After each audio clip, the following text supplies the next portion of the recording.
¿Todo bien? Bien, ¿y vos? Bien, Muy bien, gracias. gracias.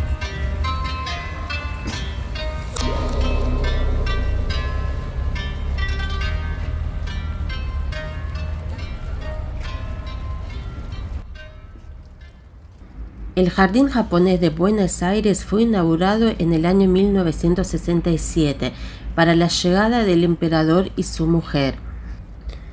Es un lugar lleno de ensueños, un lugar mágico donde la paz y la armonía abundan.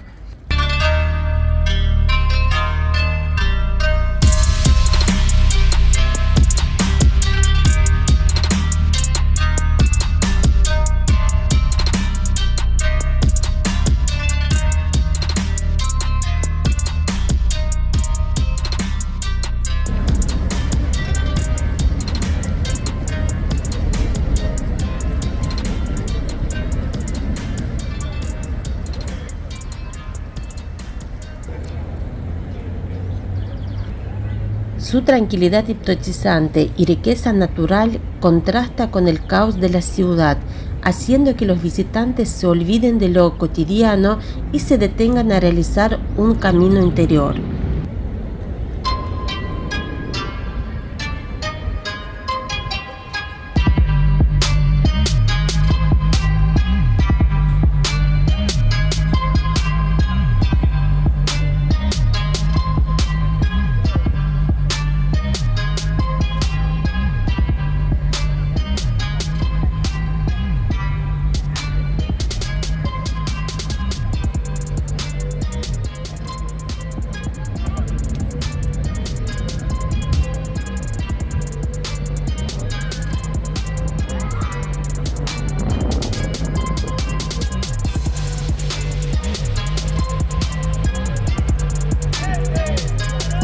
Al ver hoy un jardín japonés en Buenos Aires que ha perdurado en el tiempo como expresión vivente y material de la entera amistad entre Argentina y Japón, un vínculo que jamás se romperá.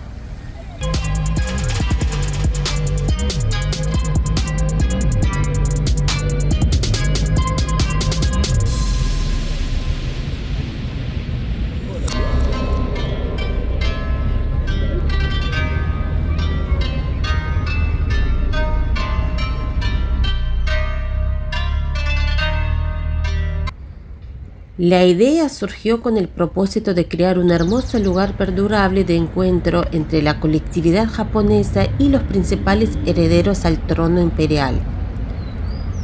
Los años pasaron y el jardín creció en admiración y prestigio, a tal punto de ser considerado un pequeño Japón en Argentina y un pulmón de armonía y tranquilidad en medio de la gran ciudad.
siendo uno de los lugares más elegidos por los viajeros de todo el mundo en busca de cultura japonesa y paz interior. Es el jardín japonés más grande del mundo que se encuentra fuera de Japón. Fue declarado por la Secretaría de Turismo de la Ciudad de Buenos Aires como sitio de interés turístico. Podemos considerarlo como un museo viviente, donde los caprichos de la naturaleza se mezclan con la mano del hombre. Dentro del jardín se encuentra el restaurante donde se puede comer la comida típica o tomar algún té típico. También se puede comprar algunos souvenirs para el recuerdo.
Onde que tá?